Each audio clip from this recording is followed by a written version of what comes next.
Père, nous te bénissons parce que tu es au milieu de nous. Nous voulons encore plonger nos regards dans ta parole. C'est toi qui as dit que ce livre de la loi ne s'éloigne pas de ta bouche. Médite-le jour et nuit afin d'apprendre à te conduire selon ce qui s'y trouve inscrit. C'est alors que tu auras du succès. C'est alors que tu réussiras. Amen. Est-ce qu'il y a quelqu'un ici qui veut réussir? Amen. La recette, c'est la parole de Dieu. Amen. Et tu veux réussir, la recette, c'est dans la parole de Dieu. Et il a dit, on la médite jour et nuit pour apprendre à nous conduire selon ce qui s'y trouve inscrit. Et s'il y a quelque chose qu'il a dit et vers lequel il voudrait qu'on médite ce matin, c'est bien ce qui a trait à son royaume, qu'il nous a donné, à sa gloire, qu'il nous a donné en Jésus-Christ, et qu'on n'a pas encore vraiment compris les implications du don qu'il nous a fait et comment vivre dans cela. Amen. Il dit, ne crains point, petit troupeau, car votre Père a trouvé bon de vous donner le royaume. Dis à ton voisin, Dieu a trouvé bon de te donner le royaume. Dieu a trouvé bon de te donner le royaume. Dieu a trouvé bon de te donner le royaume. Et quand on parle de ça, là, on ne comprend peut-être pas ce que cela veut dire. Cela veut dire que la vie du ciel, Dieu a trouvé bon de nous la restituer ici sur la terre. Ce que Adam avait perdu comme intimité avec Dieu et comme domination sur toute chose, Dieu a trouvé bon de nous les restituer par Jésus-Christ. Est-ce que quelqu'un comprend là où c'est que Dieu est en train de dire ici? Amen. Dieu n'a jamais changé d'idée. Dieu n'a jamais changé d'idée. Il a créé l'homme pour que l'homme soit à son image et l'homme soit le reflet vraiment de sa personne. Quand on lit et on voit au commencement, Genèse 1, verset 26-27, il dit, faisons l'homme selon notre ressemblance, selon notre image, qu'il domine sur la terre. Je suis en train de paraphraser. Est-ce qu'on comprend ce que je suis en train de dire? Donc dans ce verset-là, on voit la pensée de Dieu quand il créait l'homme. Il le créait pour qu'il domine sur la terre. Il le créait pour qu'il soit le reflet de la gloire de Dieu sur la terre. On l'a perdu. Jésus-Christ est venu et quand Jésus commence à prêcher, s'il y a quelque chose dont il a parlé beaucoup, c'est le royaume de Dieu. Il a beaucoup parlé du royaume de Dieu. Et avant lui, Jean-Baptiste, son cousin, le plus grand prophète qui a marché sur la terre avant notre dispensation, a parlé de la nécessité pour ceux qui recevaient Jésus de s'amender, de faire de quoi pour être capable de recevoir ce que Jésus a apporté. Il a aussi parlé du royaume de Dieu. Il a parlé du règne de Dieu qui vient. Il a parlé de ce que les prophètes dans le passé avaient annoncé. Il a parlé de ce que Moïse dans le passé avait annoncé, à savoir que Dieu allait restaurer toutes choses. Dieu allait guérir son peuple. Dieu allait restaurer la communion. Dieu allait délivrer son peuple. Et ici le Saint-Esprit dit, ne crains point petit troupeau, Dieu a trouvé bon de te donner le royaume.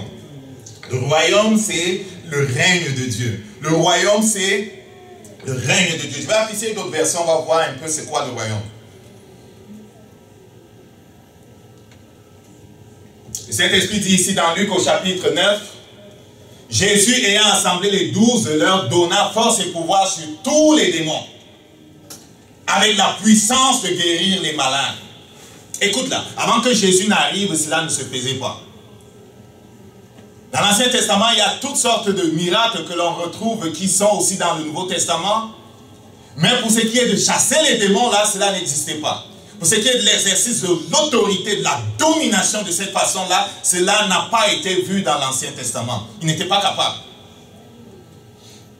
Dans le royaume dont il est question ici, c'est l'exercice du pouvoir, de la domination pour emmener le règne de Dieu là où Satan avait longtemps régné. C'est pour ça qu'il dit à quelque part le Fils de l'homme apparu pour détruire les œuvres du diable. Donc il a trouvé bon de nous donner l'autorité sur les démons. Il a trouvé bon de nous donner l'autorité et le privilège de guérir les malades. Il a trouvé bon de nous donner le privilège d'apporter son règne dans ce monde enténébré. Amen. Amen. Dans Luc au chapitre, il les envoie prêcher le royaume. Ces versets parlent beaucoup du royaume. Il les envoya prêcher le royaume de Dieu et guérir les malades. Donc, royaume de Dieu, guérir les malades. La maladie, ce n'est pas de Dieu, tu comprends, il n'y a pas ça dans le ciel. Et dans Luc au chapitre 10, le Saint-Esprit a encore fait écrire ces choses ici. Après cela, le Seigneur désigna 70 autres disciples, les envoya 2 à 2 devant lui dans toutes les villes, dans tous les lieux où lui-même devait passer. Dans quelque ville que vous entriez et où l'on vous recevra, mangez ce qu'on vous présentera, ok? Guérissez les malades qui s'y trouveront. Et dites-leur, le royaume de Dieu s'est approché de vous. Le royaume de Dieu s'est approché de vous. Dans Matthieu chapitre 10, ayant appelé les 12 disciples, il leur donna pouvoir de chasser les esprits impurs, de guérir toutes les maladies et toute infirmité. Allez prêcher, dites, le royaume des cieux est proche. Guérissez les malades, ressuscitez les morts, purifiez les lépreux, chassez les démons. Vous avez reçu gratuitement, donnez gratuitement.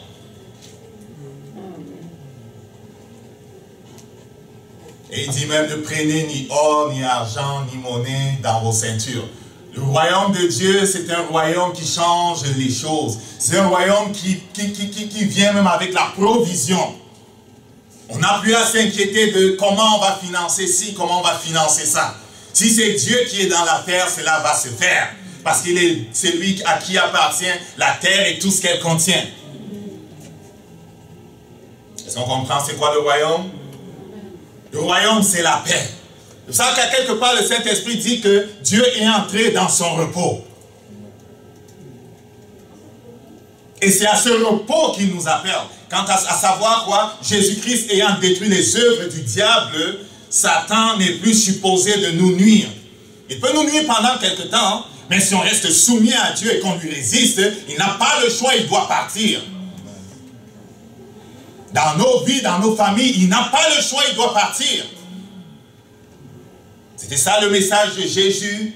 Et en partant de la terre, il a dit à ses disciples, enseignez à d'autres tout ce que je vous ai dit.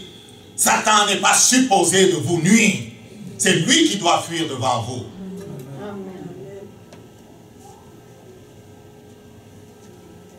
Jean-Baptiste avait été arrêté, emprisonné. Il s'attendait à ce que Jésus fasse de quoi?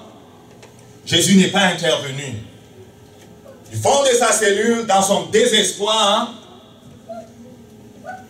le plus grand disciple, le plus grand plutôt prophète de cette dispensation qui était celle de l'ancienne alliance, le plus grand prophète de cette dispensation entre dans le doute. Il entre dans le doute. Il envoie ses disciples poser la question à Jésus. Es-tu celui qui devait venir ou qui doit venir ou devons-nous en attendre d'autres? Moïse avait prophétisé. Dieu vous enverra quelqu'un comme moi qui va diriger le peuple. Écoutez-le, un prophète comme moi.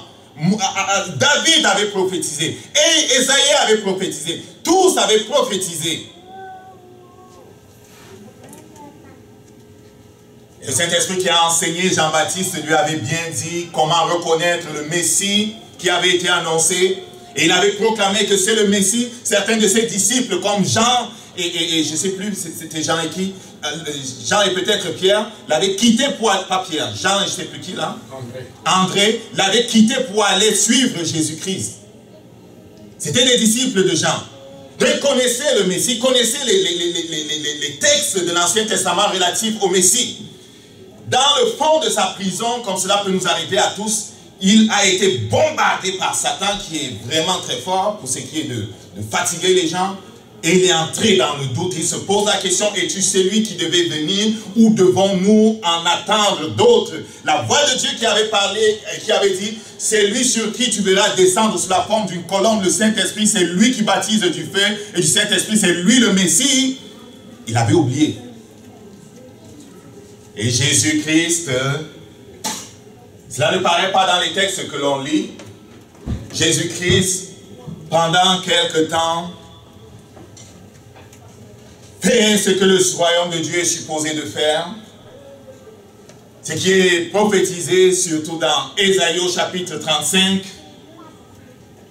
Et il dit, après avoir guéri, après avoir fait ce que le royaume de Dieu est supposé de faire, Le témoignage que le Saint-Esprit a rendu par la bouche d'Ésaïe à propos du royaume de Dieu, des caractéristiques du royaume, des caractéristiques de ce prophète spécial que Dieu allait envoyer. C'est lui qui ôte les péchés du monde, c'est lui qui guérit Israël. Jésus, après avoir fait ce qui montre, atteste selon le texte d'Ésaïe, qu'il est le Messie, dit allez dire à Jean qui vous a envoyé ce que vous entendez et vous voyez. Et qu'est-ce qu'ils entendaient? Ils voyaient les signes du royaume. Les aveugles voient, les boiteux marchent, les lépreux sont purifiés, les sourds entendent, les morts ressuscitent, et la bonne nouvelle est annoncée aux pauvres. Et il cite Ésaïe 35. Il le cite d'une façon spéciale parce qu'il évite le verset qui parle de ce que Dieu est venu pour juger son peuple. Ce n'est pas encore le temps du jugement, c'est le temps de la guérison, c'est le temps de la délivrance. Amen. Et Jésus qui est parti au ciel s'attend à ce que nous aujourd'hui, on continue de représenter le royaume de Dieu qui est venu dans le monde, de la façon dont il a représenté. Il est notre pattern. Et ça, quelque part, le Saint-Esprit a fait écrit dans l'épître aux Éphésiens, et c'est Paul qui parlait cette fois-là, soyez mes imitateurs comme je le suis de Dieu. Nous sommes des imitateurs de Dieu. Nous sommes des imitateurs de Jésus-Christ. Nous sommes des imitateurs du Saint-Esprit. Nous fonctionnons maintenant à partir du royaume de Dieu, à partir du ciel auquel nous appartenons et dont nous sommes les représentants.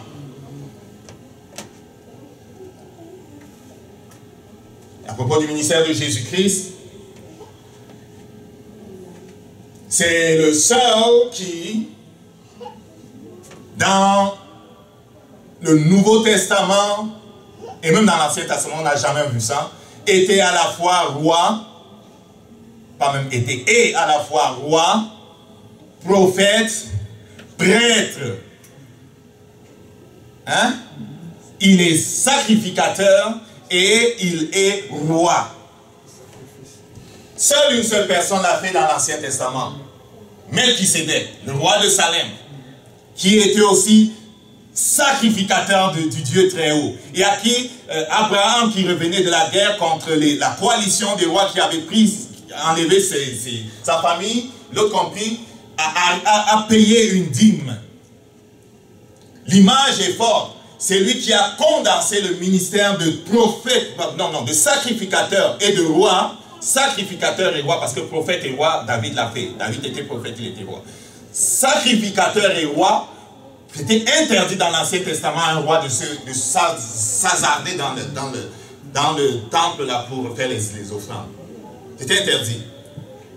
Donc, Jésus-Christ qui est roi et qui est aussi sacrificateur, introduit en fait quelque chose de nouveau. Amen. Le ministère qui est le nôtre aujourd'hui, c'est un ministère qui est similaire à celui de Jésus-Christ. Il y a un verset avec lequel le Saint-Esprit m'a challengé et même m'a donné le goût de poursuivre Jésus constamment. C'est celui qui se trouve dans Jean chapitre 14, verset 12. Il dit en vérité, je vous le dis, celui qui croit en moi fera aussi les œuvres que je fais. Il en fera même de plus grandes parce que je m'en vais au Père. Amen. C'est un verset avec lequel il m'a toujours challengé en disant, c'est possible de vivre ce que tu vis dans les évangiles. Je vais fermer la parenthèse rapidement. Pourquoi c'est possible? Parce que le pattern de Jésus, c'est Dieu qui en lui faisait les choses. Pour nous, ça va être Jésus en nous faisant les choses. Ce n'est pas nous. C'est lui en nous. Et je pense qu'on l'a dit tantôt. C'est lui en nous qui va faire les choses. Ce n'est pas nous. C'est lui en nous qui va faire les choses. Amen. Pour revenir sur le témoignage que tu racontais quand je priais pour ce jeune homme-là, j'ai senti ce moment où le Saint-Esprit a commencé à couler dans sa poitrine.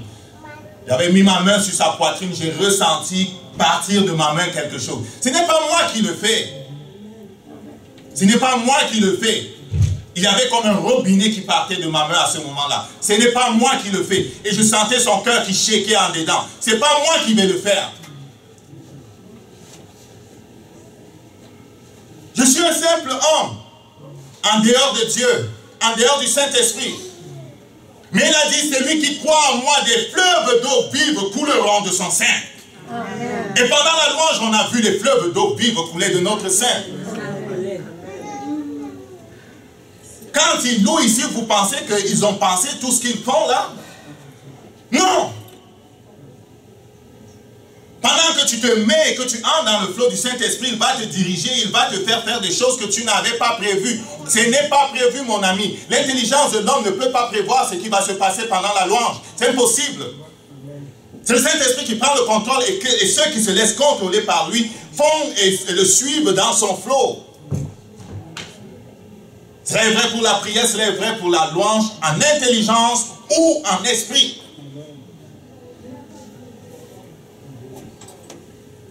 Pour revenir au ministère de Jésus-Christ, il y a deux dimensions à ce ministère. Il est roi, il exerce l'autorité, la domination. Il est il réconcilie Dieu, il réconcilie le peuple, les hommes avec leur Dieu. Et c'est un ministère qu'il nous a donné. C'est un ministère qu'il nous a donné. Ça, qu'à quelque part, le Saint-Esprit dit à propos de nous,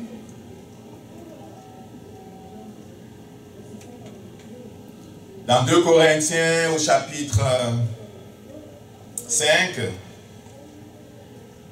le Saint-Esprit dit à propos de ceux qui sont en Jésus-Christ, qu'ils sont une nouvelle créature. C'est-tu vrai? Si quelqu'un en Jésus-Christ est une nouvelle créature, c'est-tu vrai? Le Saint-Esprit l'a dit, c'est vrai. Même si tu ne le sens pas, c'est vrai. Si ta repentance était sincère, tu es une nouvelle création. Même si tu ne le sens pas, c'est vrai. Le Saint-Esprit l'a dit, c'est vrai et je crois. Il se peut que ce ne soit pas vrai si ta repentance n'était pas vraie. Il se peut que ce ne soit pas vrai si tu es passé par la fenêtre. On va te sortir de là. Écoute, là, il a raconté la parabole de quelqu'un qu'on est venu trouver dans la fête. Il n'avait pas les vêtements de fête. Les vêtements représentent la justice. Il n'avait pas les vêtements de cérémonie. Il était passé, je ne sais pas par où. On va le mettre dehors. Si ta repentance est sincère, si tu as suivi le bon chemin, le Saint-Esprit atteste dans ton cœur que tu es enfant de Dieu. Et ta soif de plus atteste que tu es vivant. Quand on a sorti Élie Daniel du ventre de sa mère, on l'a mis sur les seins. LTT, mon ami, LTT. Les enfants qui sont nés morts, ils ne t'aident pas. As-tu faim la parole de Dieu? Je pourrais dire que tu sois mort ou que tu es en train de mourir. Donc il est une nouvelle créature s'il est en Christ. Il dit les choses anciennes sont passées, voici toutes choses sont devenues nouvelles. Donc c'est nouveau et c'est Christ qui fait les choses maintenant en nous. Amen.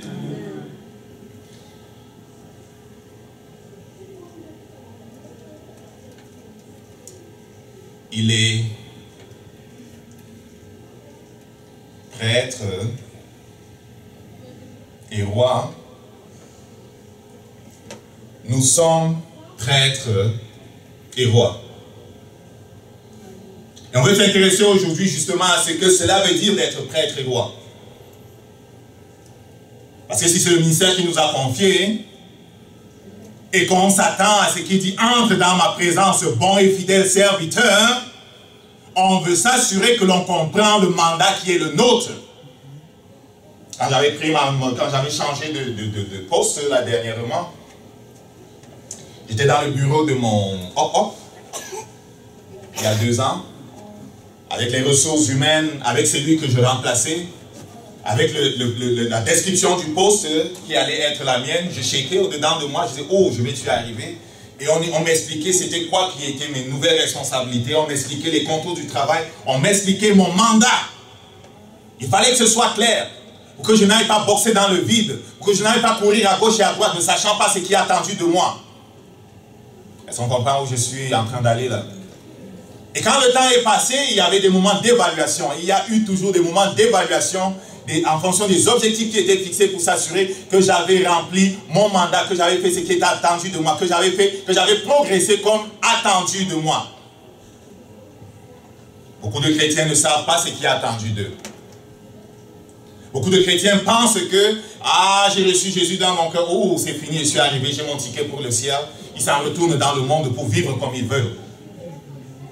Rendez-vous à la fin, à la retraite, je ne sais pas, rendez-vous, je ne sais pas quand, je ne sais pas. Hein? Quand l'enfant grandit. Rendez-vous quand l'enfant grandit. Ouais, j'espère. J'espère que Satan te laisse arriver là. Parce que si tu n'as pas appris à te défendre, il va te sortir avant le temps. Je ne prophétise pas là, mais ça arrive souvent.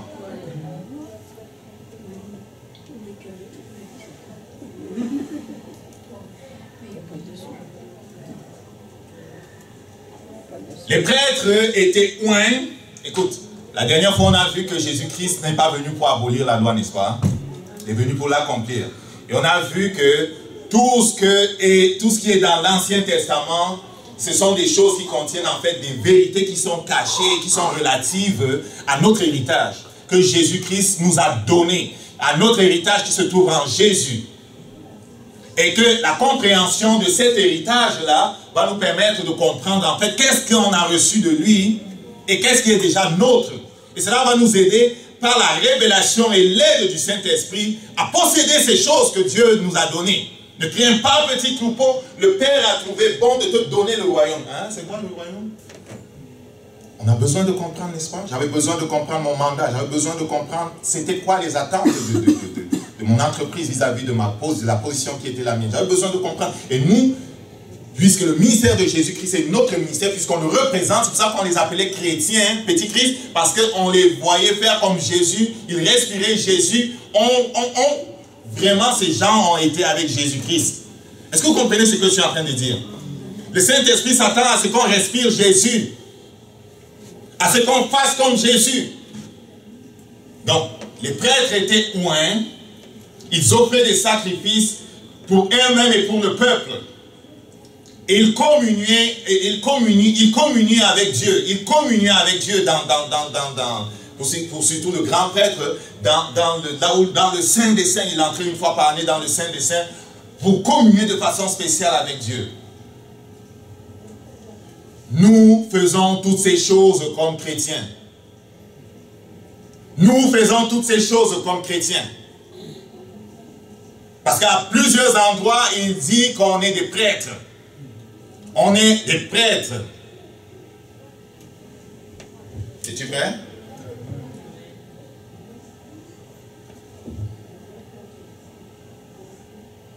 On va continuer de te montrer. Le Saint-Esprit dit ici,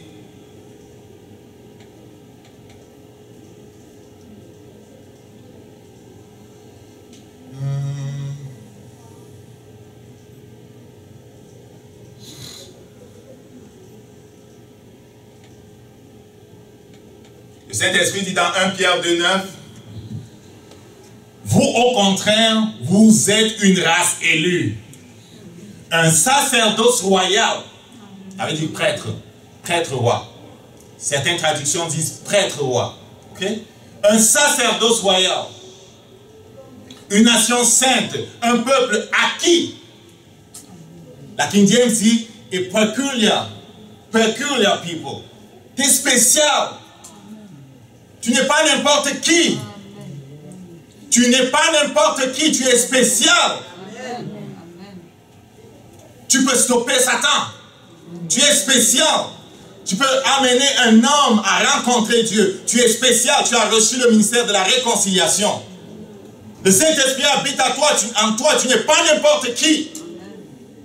Tu es craint dans le monde spirituel. Et ils craignent que tu réalises qui tu es. Parce que tous ceux qui ont réalisé qui ils sont des gens qui sont dangereux. Quand ils ont réalisé que Christ en eux, c'est l'espérance de la gloire. Christ en eux, c'est le règne de Dieu qui peut venir dans leur famille. Christ en eux, c'est le règne de Dieu qui peut venir dans leur nation. Et qu'ils se positionnent pour prier pour leur famille, ou prier pour leur nation, en ouvrant ses portes dans le monde spirituel afin que les anges entrent dans les situations, jouant le rôle d'intercesseur. Satan est vraiment, vraiment troublé. Donc une race de prêtres et de sacrificateurs. Regarde, dans l'Apocalypse, Jean aux 7 églises qui sont en Asie, la grâce, la paix vous soit donnée de la part de celui qui est, qui était, qui vient, de la part des 7 esprits qui sont devant le trône.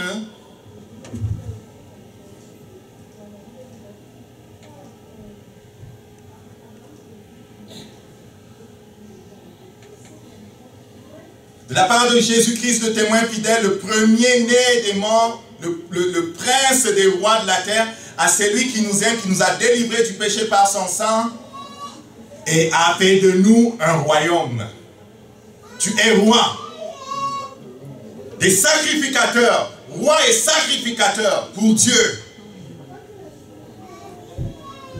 À lui soit la gloire. Amen. Tu n'es pas n'importe qui, tu es roi. Et si tu voulais un autre verset, tu peux aller dans Apocalypse au chapitre 5, au verset 9. Le Saint-Esprit dit la même chose. Il dit la même chose. Verset 9 et 10 plutôt, verset 10. Le Saint-Esprit dit, tu as fait d'eux un royaume des sacrificateurs pour notre Dieu. Amen. Tu es roi.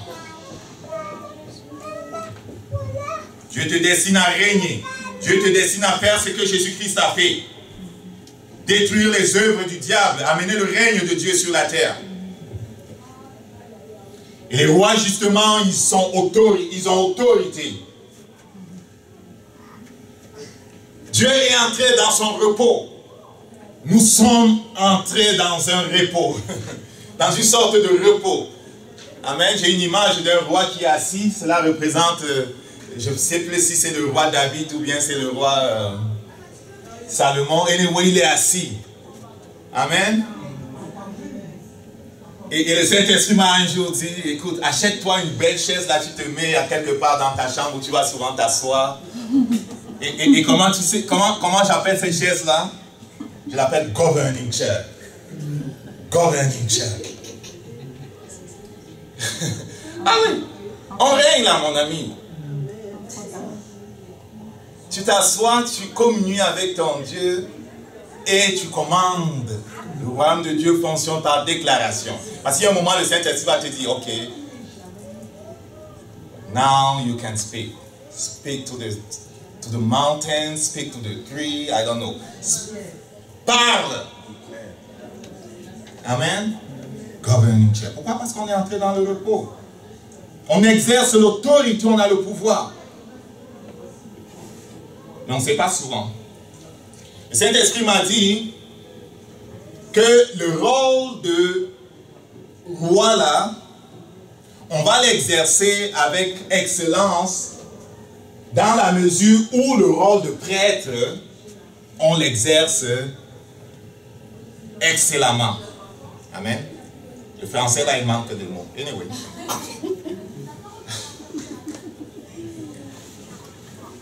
Ta prêtrise soutient ton ministère de roi.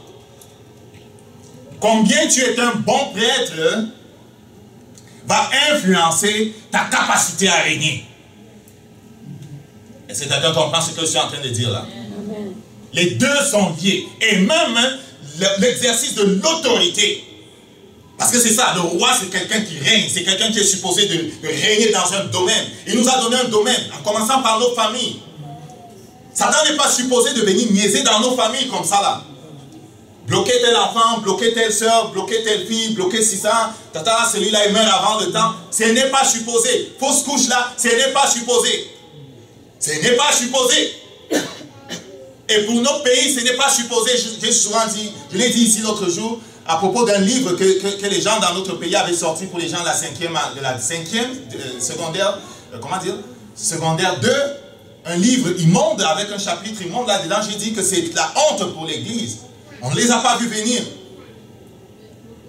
Parce que si on était positionné dans le monde spirituel et exerçant l'autorité correctement, ils n'auraient pas pu passer avec leur affaire. Par la grâce de Dieu, ils ont reculé. Amen. Certaines choses ne sont pas supposées de se passer si l'on exerce normalement notre autorité. Et beaucoup n'exercent pas leur autorité de la bonne façon. Je vous ai parlé de ce pasteur dont la fille était malade. Il a prié, il a prié, il a prié, des années, ça n'allait pas bien. Elle avait des éruptions sur sa peau, des grosses boules, c'était laid, c'était pas beau, ça faisait mal. elle n'arrivait même pas à se vêtir correctement. Il est en train de prier pour ça, prier pour ça. Un jour, il est enlevé dans le ciel, il arrive dans la salle du trône. Le Père lui dit, jusqu'à quand vas-tu tolérer Satan dans ta maison? Voilà quelqu'un qui priait pour sa fille. Dieu lui dit, jusqu'à quand vas-tu tolérer Satan dans ta maison? Tu pries pour tes finances, tu pries pour ta progression, tu pries pour ton mariage, tu pries pour des situations. Il se peut que le Saint-Esprit te dise, jusqu'à quand tu vas tolérer Satan dans ta maison? On a prié parfois, mais les fondements de notre autorité n'étaient pas bons. Parfois, on n'a même pas compris ce que Jésus nous a enseigné à propos de l'exercice de l'autorité lorsqu'il dit « Ayez foi en Dieu ». Si quelqu'un dit à cette montagne, ôte-toi de là et te jette dans la mer, qu'il ne doute pas en son cœur, mais croit ce qu'il dit arrive, il le verra s'accomplir. On n'a pas compris ça. On croit qu'on n'a pas compris, mon ami, on n'a pas compris. Passe la semaine à méditer là-dessus, tu vas voir que tu vas découvrir d'autres choses.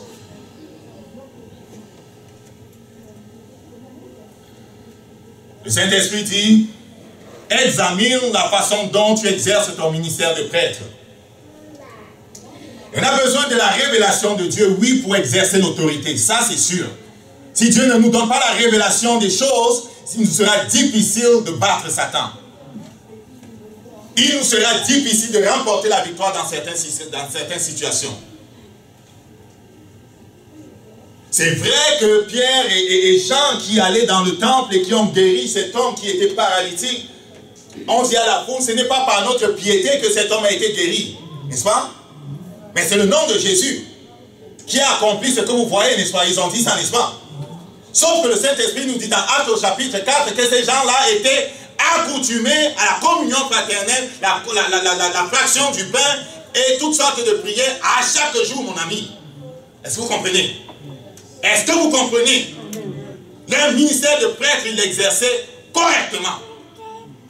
Et s'ils s'en allaient au temple à 4 heures du soir, c'était parce qu'ils n'avaient pas changé leur façon de faire en tant que juifs. Il y a un sacrifice qui ne s'est jamais arrêté et qui ne devait jamais s'arrêter dans Israël. C'était le morning and the evening sacrifice. On tuait un agneau le matin, on tuait un agneau le soir. Et les juifs priaient, je ne sais pas le nombre de fois, mais ils priaient au moins le matin et à midi et le soir, je ne sais plus combien de fois là. Ils allaient le matin, ils allaient le soir. Et ils montaient au temple le soir. Le Saint-Esprit dans Actes au chapitre 3 et 4 nous montre comment ils vivaient. Est-ce que vous comprenez? Est-ce que vous comprenez? Oui, ce n'est pas leur piété qui a fait ça, hein, mais leur piété a quand même déplacé leur cœur pour le poser à la bonne place. Le fait qu'ils poursuivaient Dieu à chaque jour, le fait qu'ils étaient dans la prière, dans la communion fraternelle à chaque jour, le fait qu'ils étaient dans la parole de Dieu à chaque jour, le fait qu'ils étaient focalisés sur les choses de Dieu et le désir de faire ce que Dieu a dit, a permis que leur cœur soit à la bonne place pour driver la puissance de Dieu et faire de quoi dans le monde. Mais on a besoin de révélation. C'est sûr, on a besoin de révélation pour comprendre ces choses. On a besoin de révélation pour comprendre l'exercice de ces choses-là. Lorsque vient la révélation, le cœur de l'homme peut s'aligner avec le trône de Dieu. Est-ce que quelqu'un comprend ce que je suis en train de dire? Souviens-toi de ces fils de Shiva qui sont allés pour faire la délivrance aussi. Il dit, je te dis au nom de ce Jésus que prêche Paul. Écoute, il n'avait pas la révélation de Jésus. Il n'avait pas la révélation de Jésus. Et des gens disent, on connaît qui est Paul. On connaît qui est Jésus. Vous là, vous êtes qui? Il n'avait pas de révélation. Mais quand on a la révélation, on peut s'aligner sur le trône de Dieu. Parce que notre autorité vient du trône de Dieu. Le pouvoir vient du trône de Dieu. Et pour ce qui est de l'autorité, comprends que c'est comme tu vois, on a toujours pris cette image d'un policier qui avec sa tenue est en route pour diriger la circulation. Enlève sa tenue là, tu te mets en route, on va te piétiner dessus. Non? Oui, personne ne va s'arrêter. C'est à peine s'ils vont s'arrêter. Mais avec la tenue, mon ami, tu fais attention. Pourquoi? Pas parce qu'il est trop fort. Parce que le gouvernement qui est derrière lui est extrêmement fort. Regarde quand il veut que tu payes un impôt. Tu peux courir comme tu veux, il ne fait qu'augmenter les taxes dessus. Tu vas payer l'impôt là. C'est pas vrai. Ah non, moi, quand ils envoient, quand tu as mal stationné 50 $, je vais simplement sur le site internet, là, je paye les 50. L'autre jour, j'ai oublié de payer 48 $, c'est monté à 134 ou 160. Hein? Tu vas payer. Pourquoi? Parce que le gouvernement est fort, n'est-ce pas? Donc, le gouvernement du ciel est puissant et fort. Pour nous qui sommes ses soldats, pour nous qui sommes les gens qui attendent sur le terrain pour lui, on peut dire, Satan, ce n'est pas moi, hein. Regarde qui est derrière moi. En tout cas, c'est ton problème, ça va chauffer pour toi. Tu sais qui est derrière toi. Tu es aligné avec le trône de Dieu. Donc, le sacrificateur a la responsabilité exclusive, d'après Nombre 18, versets 5 et 7. Je ne vais pas le lire. Il a la responsabilité exclusive de l'autel et du sanctuaire. Qu'est-ce qui se passait dans l'autel et le sanctuaire? Il se passait que le peuple amenait des animaux à sacrifier, toutes sortes de sacrifices, que ce soit les sacrifices de communion, de culpabilité, de ci et de ça. Ils amenaient ces sacrifices-là et ils posaient la main dessus, on faisait le sacrifice. Le prêtre prenait le sang, versait le sang au pied de l'autel des sacrifices, prenait le sang, allait dans la tente d'assignation avec, parfois, dépendamment c'est quoi c'était le sacrifice, il faisait l'aspersion sur le voile cette fois, il mettait sur la corne de l'autel des encens, il mettait sur les cornes de l'autel des sacrifices. Anyway, il faisait un certain nombre de choses pour faire en sorte que la personne soit agréée, son péché soit couvert, la réconciliation soit faite entre Dieu et cette personne-là. Dans le naturel, aujourd'hui, nous avons cette responsabilité. Nous avons la responsabilité d'appliquer le sang de Jésus sur les situations qui ne sont pas en ordre avec le trône de Dieu et de sa volonté. Et nous pouvons nous attendre que Dieu qui est vivant et qui est puissant et qui a manifesté son désir de rencontrer l'homme dans sa pauvreté, nous pouvons nous attendre à ce que Dieu intervienne, même pour des gens qui ne connaissent pas Dieu. Amen. Ici en est la preuve, n'est-ce pas? Dieu est intervenu pour nous, comme il est intervenu pour chacun de nous. Quand nous étions encore pécheurs, il est venu nous sauver. Il est venu nous délivrer. Donc c'est notre responsabilité de travailler dans l'autel et le sanctuaire.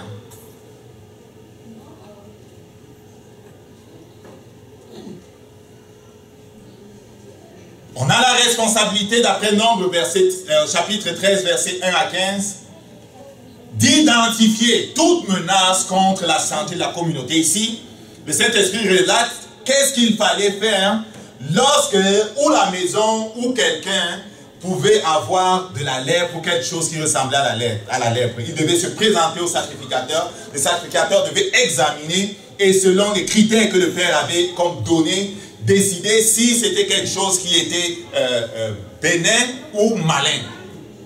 Est-ce qu'on comprend ça? Donc le sacrificateur devait jouer ce rôle-là pour le peuple. Ce n'était pas au peuple de dire si ça va bien ou ça va mal. Ce n'est pas au monde de dire si ça va bien ou ça va mal. Amen. C'est aux enfants de Dieu de dire au monde si ça va bien ou si ça va mal. Amen. Il y a beaucoup de gens autour de vous là qui vous disent ça va bien. Il y a beaucoup de gens qui vous côtoient là qui disent leur vie est bien. Parce qu'ils ont tout ce qu'ils veulent. Mais ce n'est pas à eux de dire si ça va bien. C'est au prêtre de l'Éternel de dire en fonction des standards et des critères que le Père a lui-même écrits, que nous connaissons parce qu'elles sont dans sa parole, que nous lisons à chaque jour. C'est à nous de dire au monde si ça va bien ou si ça ne va pas bien. Est-ce que quelqu'un comprend ce que je suis en train de dire? Je ne dis pas qu'on doit aller dehors avec des paroles de jugement pour juger les gens, mais je dis il n'appartient pas aux hommes de dire si ça va bien ou pas. C'est ceux qui connaissent les standards de Dieu, qui par la grâce de Dieu, peuvent dire, voici ce que dit Dieu, voici ce que pense Dieu de telle affaire ou telle chose. Et même dans l'église, c'est à ceux qui ont ce rôle-là, amen, de dire si ça va bien, si ça va pas bien.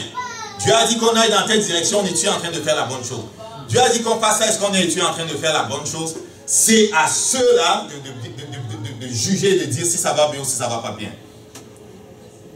Le prêtre administre la justice. Amen.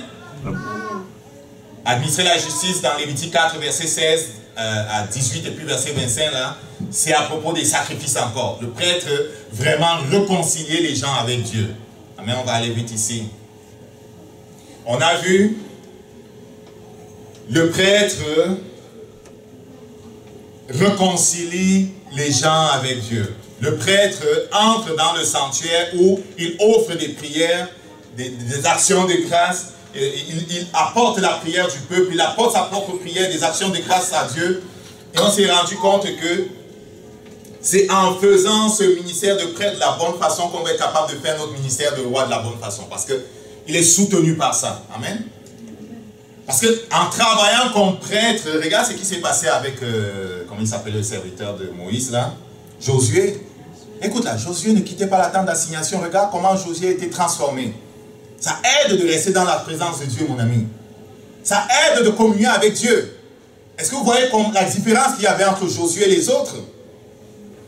Est-ce que vous vous êtes rendu compte de la différence qu'il y avait entre Josué et les autres? Oui? Écoute là, Josué quand il s'en va avec les autres espions pour visiter le pays qu'il devait prendre possession là. Ce n'étaient pas les gens comme toi et moi qui étaient là-bas, mon ami. C'était des géants. 2,50 m, 2 mètres machin, 80. C'était des géants.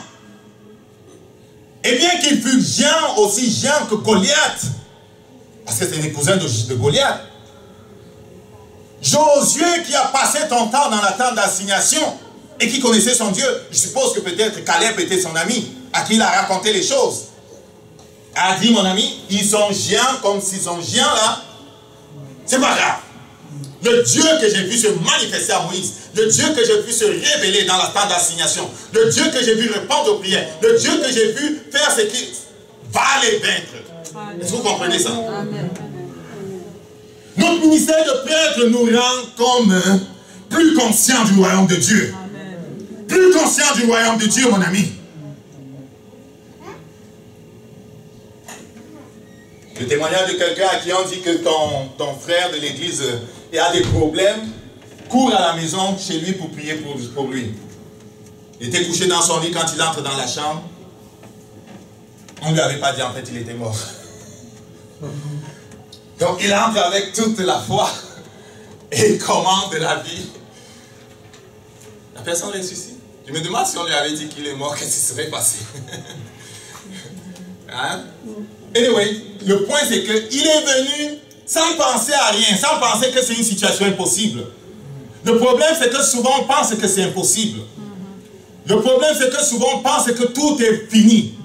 Les dés sont tout. On dit en anglais die.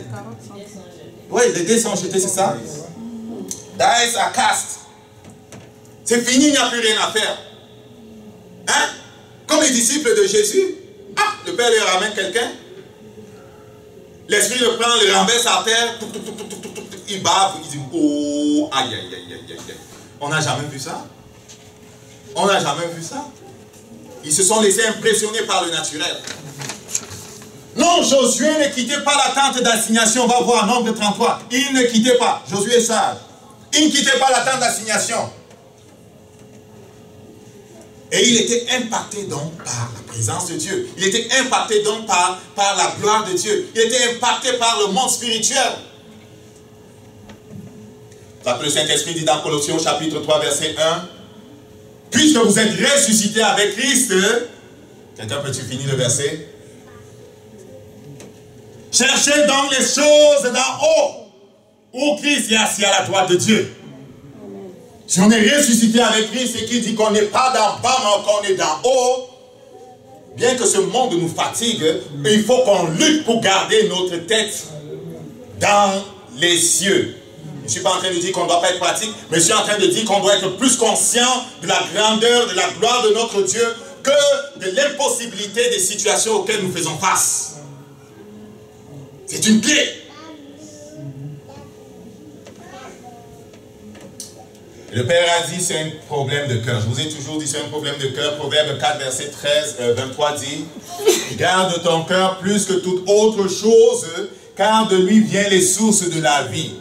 L'exercice de notre ministère de prêtre, lorsqu'on va le faire de la bonne façon, notre cœur va être transformé. applique le sang de Jésus sur ton cœur. Applique le sang de Jésus sur ton cœur, mon ami. Le sang de Jésus peut sauver ton cœur de la haine. Le sang de Jésus peut sauver ton cœur de la frustration. Le sang de Jésus peut sauver ton cœur comment ça s'appelle? Du traumatisme. Le sang de Jésus peut sauver ton cœur des choses qui peuvent le bloquer. Le Saint-Esprit habite en nous, mais si notre cœur est bloqué par la colère, par la souffrance, si notre cœur est bloqué par toutes sortes de choses, le Saint-Esprit ne va pas pouvoir couler. Le Saint-Esprit ne va pas pouvoir couler, mon ami. Nous devons veiller sur notre cœur.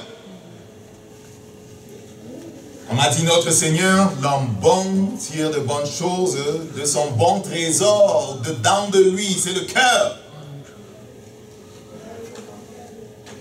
Et en passant, le cœur c'est le centre de notre âme. Amen. Le centre de notre âme, c'est là où se trouve le cœur. Il n'est pas dans notre esprit. Hein? Toutes choses sont devenues nouvelles. Notre esprit a été recréé. Notre esprit est parfait. Il n'y a pas de yo-yo dans notre esprit. Le yo-yo, c'est dans notre âme. Le trouble, c'est dans notre âme. Et l'âme, sa condition détermine notre capacité à fonctionner correctement comme prêtre ou pas. 5 caractéristiques d'un cœur qui est malade pour que l'on puisse regarder. La première, c'est l'absence dans la vie de quelqu'un de la puissance sur le péché. Cela veut dire quoi? Cela veut dire qu'on tombe facilement. Cela veut dire que facilement on se retrouve dans des choses qui ne sont pas correctes. On les voit venir. Je ne sais pas si on essaie ou on n'essaie pas de ne pas tomber dedans, mais on tombe facilement dedans. Tant que tu seras dans ce monde, mon ami, le péché sera toujours à ta porte. La tentation sera toujours à ta porte. Mais Dieu est fidèle. Il ne permettra pas que tu sois tenté au-delà de ta capacité à résister. Il a promis, il est fidèle. 1 Corinthiens 10, je pense. Tu ne seras pas tenté au-delà de ta capacité à résister. Mais de la même façon qu'il a dit au frère d'Adam, là, c'était au frère de l'autre, là, c'était qui? Il a dit à Caïn, qu'est-ce qu'il a dit à Caïn? Genèse 4, verset 7, qu'est-ce qu'il a dit à Caïn? Le péché est couché à ta porte. Ses désirs se portent vers toi. Domine-le toi. Les désirs du péché se portent vers Caïn, se portent vers les descendants d'Adam. Le péché veut nous dominer. Et cet esprit dit à quelque part qu'il nous entrelace si facilement. Il veut nous dominer. Mais dis-toi, domine-le. Tu as la capacité de le dominer, domine-le. Dans un cœur malade, une des caractéristiques, c'est quelqu'un qui va tomber facilement. Dans toutes sortes d'affaires.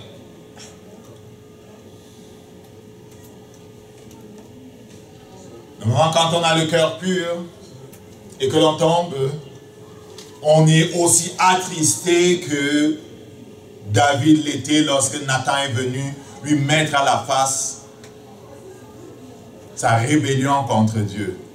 Quand tu lis le psaume 51, tu peux voir que David était vraiment contrit. Et David a fait cette prière, crée en moi un cœur pur.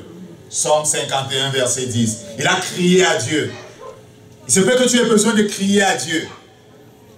Et d'appliquer le sang, j'ai dit appliquer le sang sur cette dimension de ton être ou de cet aspect-là qui est comme rebelle. Parce que Galatiens verset 24 dit, et c'est la vérité, ceux qui sont en Christ ont crucifié la chair avec ses passions. La deuxième caractéristique, c'est l'absence de soif pour la parole et le désir de la mettre en pratique. Tu n'as pas soif de la parole de Dieu, il se peut que tu sois agonisant. Hein? Si tu affames quelqu'un pendant plusieurs jours, il va arriver un moment où il va tomber dans l'agonie. Et quelqu'un qui tombe dans l'agonie n'a même plus la force de manger. Il n'a plus aucune force. La mort est à quelque part. Il n'a plus de force. Donc si tu es ce genre de chrétien qui a négligé de nourrir ton âme, de nourrir ton cœur, de te nourrir, il se peut que la mort soit rentrée déjà. Amen. Et c'est pas bon. Qu'est-ce qui se passe? Il s'est éteint de bonhomme. Le projecteur s'est éteint.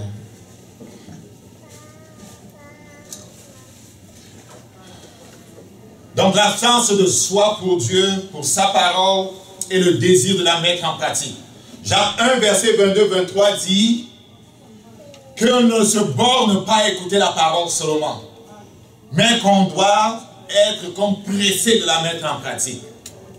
Parce que c'est lui qui se borne seulement à lire la parole et qui ne la met pas en pratique. Il est comme quelqu'un qui se regarde dans un miroir et puis il repart oubliant ce qu'il a vu comme image. Mais la parole de Dieu nous appelle à changer. La parole de Dieu nous appelle à être comme Dieu. La parole de Dieu nous appelle à être à l'image de Dieu.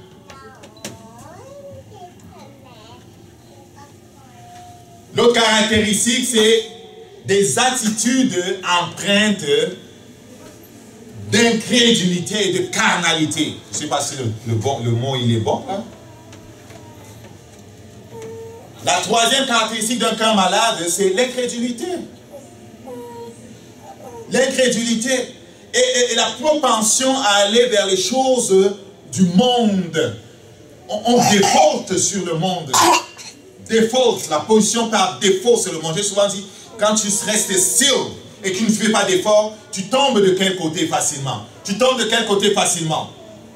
Si tu tombes facilement vers la position des philosophes de ce monde, tu tombes facilement vers la position de la pensée simplement humaine. Je veux que tu sois vraiment charnel. Cela veut dire qu'il y a un problème. Il y a un problème avec le cœur.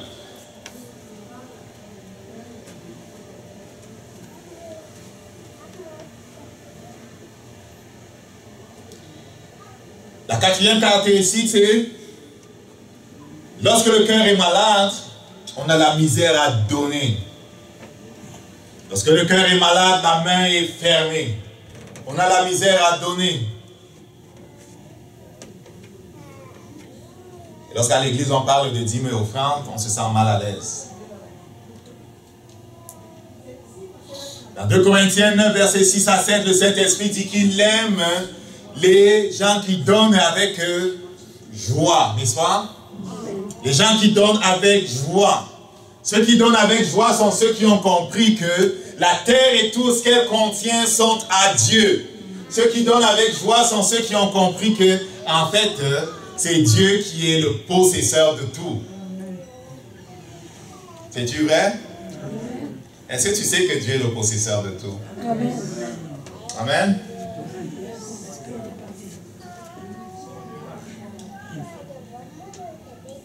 Parfois, on oublie que Dieu est celui qui possède tout. Même ce qu'on appelle notre argent. C'est-tu vrai? C'est vrai.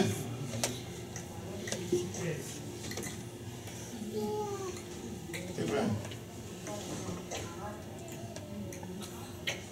Quand je parle avec quelqu'un et qu'il commence à me parler d'argent,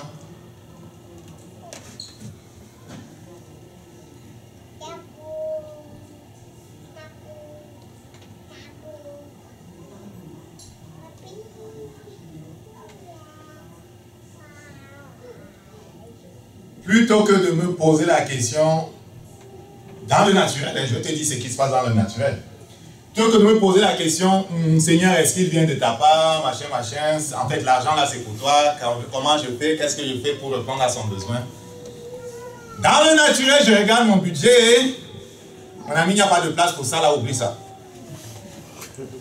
Dans le naturel, oui, même moi, dans le naturel, tu comprends? Je veux simplement penser logiquement, avant même de m'arrêter pour dire, mais est-ce que Dieu ne veut pas qu'on fasse les choses différemment ici? Mais non, j'avais prévu de faire ça, j'avais prévu de faire ça. Mais est-ce que c'est Dieu qui est vraiment le propriétaire? Est-ce qu'on me comprend là? Je pousse ça un peu loin, mais c'est la vérité. Parce qu'au ciel, les comptes dont il va nous demander là, c'est comment tu as utilisé l'argent que je t'ai confié. Vous connaissez la parabole des talents, n'est-ce pas? Ces gens-là, ils géraient l'argent qui ne leur appartenait pas, n'est-ce pas? Ça appartenait à leur maître. Donc l'une des caractéristiques du cœur qui est malade ou qui a besoin vraiment d'une attention particulière, c'est notre rapport à l'argent. C'est vrai qu'il suffit de voir le budget pour savoir quelles sont nos priorités, pour savoir si Dieu est vraiment important, si les autres sont vraiment importants. Il suffit de voir le budget. Le budget ne va pas te tromper. Va regarder ton budget, va regarder et ton budget d'argent et ton budget de temps. Ça ne va pas te tromper. Ok? Une autre caractéristique, c'est un cœur endurci. J'aime appeler l'aveuglement spirituel. Dans Marc au chapitre 8, à partir du verset 15, le Saint-Esprit nous raconte une histoire qui est fort intéressante. Les disciples avaient oublié de prendre des pains. Je vais l'afficher pour vous, comme ça on va les suivre ensemble. On va finir dans 5 minutes les amis, c'est correct? C'est correct? 5 minutes pour finir.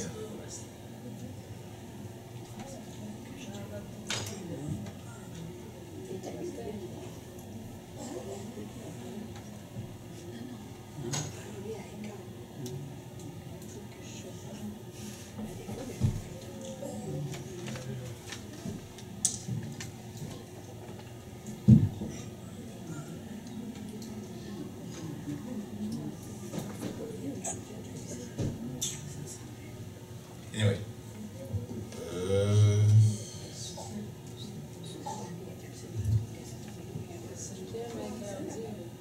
Marc au chapitre 8. Oh.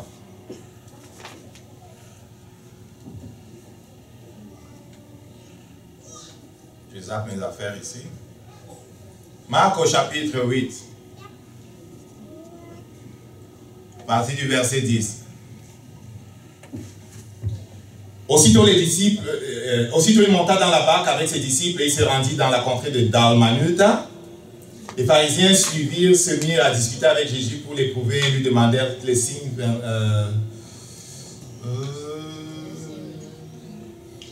Discuter avec Jésus pour l'éprouver en lui demandèrent un signe venant du ciel. Jésus soupirant profondément en son esprit. Pourquoi cette génération demande-t-elle un signe? Vous le dites en vérité, il ne vous sera point donné il ne sera point donné de signe à cette génération. Puis il les quitta, remonta dans la barque pour passer de l'autre bord. Les disciples avaient oublié de prendre des pains. Ils n'en avaient qu'un seul avec eux dans la barque. Jésus leur fit cette recommandation. Gardez-vous avec soin du levain des pharisiens et du levain d'Hérode. Les disciples raisonnèrent en eux-mêmes disant, c'est parce que nous avons oublié, nous n'avons pas de pain. Jésus l'ayant connu leur dit, pourquoi raisonnez-vous sur ce que vous n'avez pas de pain? Regarde ce que Jésus dit. Êtes-vous encore sans intelligence et ne comprenez-vous pas? Avez-vous le cœur endurci? Ayant les yeux, ne voyez-vous pas? Ayant les oreilles, n'entendez-vous pas? N'avez-vous point de mémoire? Jésus parle et les gens ne comprennent pas. J'ai toujours dit c'est dangereux quand Dieu parle, tu ne comprends pas. Est-ce qu'on me suit? Amen. Quand le langage de Dieu t'est trop étranger et que cela perdure, c'est pas bon. Les disciples ne comprenaient pas Jésus, il leur dit, est-ce que votre cœur a un problème? Avez-vous le cœur endurci? Ayant des yeux et ne voyant pas, des oreilles et n'entendant pas, et n'avez-vous pas de mémoire? Lorsque j'ai rompu le pain, il s'en va pour lui expliquer les choses. Le point que je veux faire ici, c'est que le Saint-Esprit dit que l'une des caractéristiques de que le cœur va mal aussi, outre celle que j'ai citée tantôt, c'est un cœur endurci. C'est un cœur qui qui ne veut pas écouter Dieu, qui ne veut pas suivre Dieu. Et à propos de l'endurcissement du cœur, là je l'ai étudié beaucoup, ou l'aveuglement spirituel, c'est en fait un choix. C'est un choix. C'est un choix. Comment cela se fait? Dieu nous montre un chemin à suivre. On sait que c'est Dieu qui a parlé, mais on refuse de marcher là-dedans. Dieu nous montre le chemin de la repentance. On sait que c'est Dieu qui a parlé. On refuse de marcher de la façon dont Dieu a dit. On modifie, on abaisse le standard de Dieu. On le ramène à nous-mêmes. Dieu a dit ça. Oui, mais moi je pense que... Et on s'en va faire ce que l'on pense. Voyez-vous la gravité de la rébellion? Cela a coûté le trône à Saül, à qui Dieu a dit, va chez les Amalécites et exécute-moi ce peuple-là. Pour toutes sortes de raisons, je ne veux pas juger Dieu ici, mais Dieu a donné un ordre. Il est Dieu, il a donné un ordre. Saül s'en va avec son armée et il fait les choses comme il pense. Et quand l'homme de Dieu vient pour lui poser des questions, il dit, mes hommes ont vu qu'il y avait du troupeau, il y avait des vaches grasses. Ils ont pensé que plutôt que d'exécuter ces vaches comme Dieu a demandé, parce que Dieu avait dit, vous ne prenez rien, mes hommes ont voulu prendre ci et ci et ci. Dis à ton voisin, méfie-toi des hommes. Méfie-toi des hommes. Méfie-toi de vouloir plaire aux hommes. Fais attention. Fais attention de ne pas attendre que les hommes t'approuvent pour que tu avances avec Dieu. Fais attention. Fais attention. Ça a coûté à Saül son trône. Et quand le prophète Samuel vient pour lui parler, il dit que la désobéissance est aussi grave que la sorcellerie. Parce que tu as rejeté Dieu, tu es rejeté comme roi. Et c'était terminé. Il avait vu de grandes choses de Dieu et il n'a pas pu obéir à Dieu. Et beaucoup parmi vous ont vu de grandes choses déjà. Ceux à qui on aura beaucoup donné, on demandera beaucoup. Beaucoup parmi vous ont vu de grandes choses ici au milieu de nous. Vous ne pouvez plus vous en aller dire que vous n'avez pas vu que Dieu est vivant. Vous ne pouvez plus dire que Dieu n'est pas vivant. Il a touché des couples, il a touché des enfants, il a touché nos amis, il a touché nos vies, il a changé nos situations financières. Vous ne pouvez plus vous en aller dire que Dieu n'est pas vivant. Et avec l'internet, il vous a donné le témoignage de l'œuvre du Saint-Esprit un peu partout dans le monde. Vous ne pouvez plus vous en aller dire que Dieu n'est pas vivant.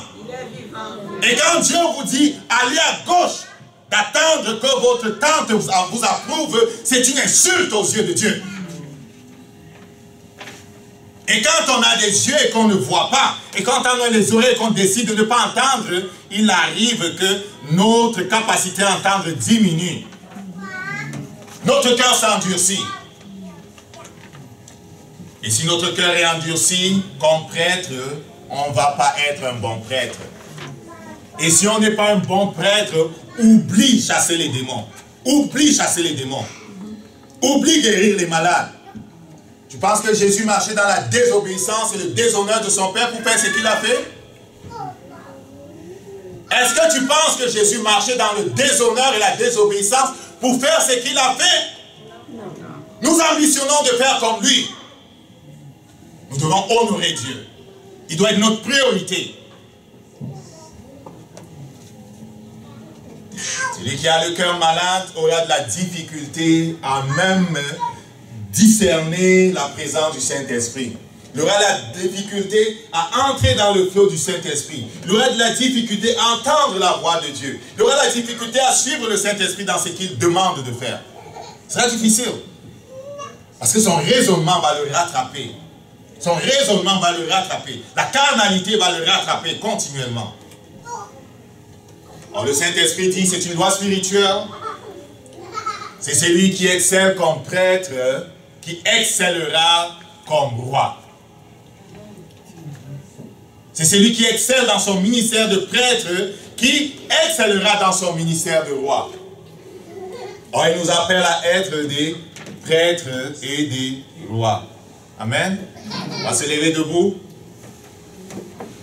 Rends grâce à Dieu pour sa parole. Il nous invite à examiner nos cœurs et vraiment à revenir à sa parole pour ce qui est du ministère de prêtre, parce que notre capacité à fonctionner comme roi, l'exercice de l'autorité, et c'est tellement important, on est l'autorité pour que Satan ne vienne plus niaiser dans nos maisons, dans nos familles, tellement important pour que le règne de Dieu vienne. Il est important et urgent que comme prêtre, on revienne là où Dieu nous attend. Prie pour toi-même, prie pour ton cœur, prie pour toi-même, prie pour ton cœur. Père, je prie que tu guérisses mon cœur là où il est malade. Seigneur, j'ai parlé pour moi aussi. J'ai besoin de toi comme David. J'ai besoin, Seigneur, que tu crées en moi vraiment un cœur soumis, un cœur docile, un cœur qui cherche Dieu, un cœur qui poursuit Dieu, un cœur qui élève Dieu, un cœur qui veut faire la volonté de Dieu continuellement, un cœur qui a compris que le temps, Seigneur, est compté, les jours sont comptés, je n'ai pas l'éternité sur la terre. Merci parce que tu nous soutiens par ton esprit. Merci parce que tu réveilles chacun de nous. Merci parce que ton huile de guérison, tu verses sur les cœurs. Là où il y a eu de traumatisme, là où il y a eu toutes sortes de choses qui ont touché le cœur des uns et des autres, je parle contre tout traumatisme, je parle contre toute semence de Satan dans ton cœur, je réprime ce qui n'est pas de Dieu, je réprime tout esprit d'accusation, je réprime ce qui n'est pas de Dieu, je réprime tout esprit qui voulait te retenir en arrière. J'applique le sang de Jésus, je manifeste l'autorité, la puissance du sang de Jésus dans ta vie. Toute chaîne est brisée, toute chaîne est brisée, toute chaîne est brisée, toute chaîne est brisée. Là où tu ne voyais pas, tu vois. Là où tu n'entendais pas, tu entends désormais. Là où tu n'avais pas le goût pour la parole de Dieu, tu as un désir nouveau pour la parole de Dieu. La parole de Dieu pour toi est comme du lait, le lait pour un bébé. Tu désires la parole de Dieu, tu désires sa présence, tu désires connaître et comprendre. Tu n'es plus comme offusqué face aux choses que Dieu dit, mais tu aimes entendre la voix de Dieu et tu veux qu'il t'enseigne pour t'expliquer les choses que tu ne comprends pas encore. Père, nous nous soumettons à toi, nous prions que tu es avec nous cette semaine et tu accomplisses partout, tu nous envoies ta volonté. Nous voulons voir nos collègues changer, nous voulons voir les personnes que nous rencontrons transformées, nous voulons voir notre voisinage transformé et que les gens reconnaissent que tu es Dieu, que Jésus-Christ est vivant. Merci parce que tu es avec nous, tu règnes au nom de Jésus. Amen. Amen.